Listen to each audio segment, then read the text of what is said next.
এক বুজুর্গ বলছিলেন যে হে আল্লাহর বান্দা, দুনিয়ার যন্ত্রণার পেরেশানির কারণে যদি মানুষ বলে যে যদি মরে যাইতাম ভালো ছিল, মানুষ বলে না এরকম যে এত পেরেশানির চাইতে এত দুঃখের চাইতে মরে গেলে ভালো ছিল। মহিলারা বেশি বলে, মহিলারা একবারে 19 থেকে 19.5 হইলেই যা আমার মরণ আইয়ে না কা, আমি মরি না কা, আমার উপরে ঠাডা পড়ে না কা, আমার উপরে খোদার গজব পড়ে না কা, বেডির গজব বেডি নিজেই দেয়। মহিলাদের এই বদ অভ্যাস বেশি। হ্যাঁ, মানে মৃত্যু কামনা করে বেশি, বুঝেন নাই, মরণ কামনা করে বেশি।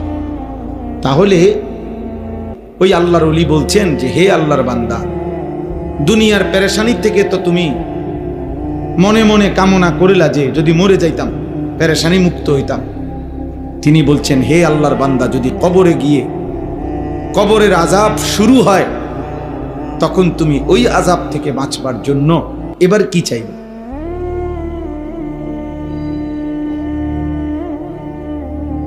বুঝেন নাই?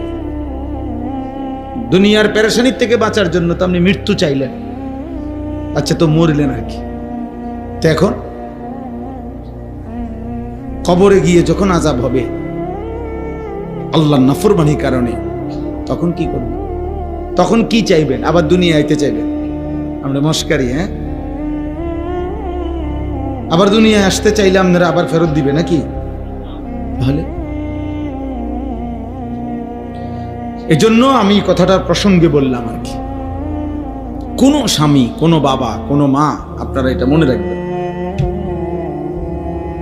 কোনোভাবেই স্ত্রী সন্তানের পরিবারের কমপক্ষে হালাল হারাম পাক নাফাক নামাজ রোজা বন্দিগি ইবাদত আমল আখেরাত এই চেষ্টা বন্ধ রাখার অনুমতি হবে সেদিন আল্লাহ নিষেধ করবে। যে নূহ আলাইহিস সালামকে সরাসরি আল্লাহ নিষেধ করছে।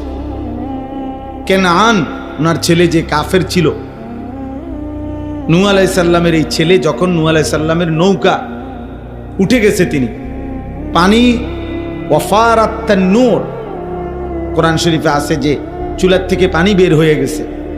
নূহ আলাইহিস সালাম বুঝছে যে কিছুক্ষণের মধ্যেই পানি তুফানে পূর্ণ হয়ে যাবে।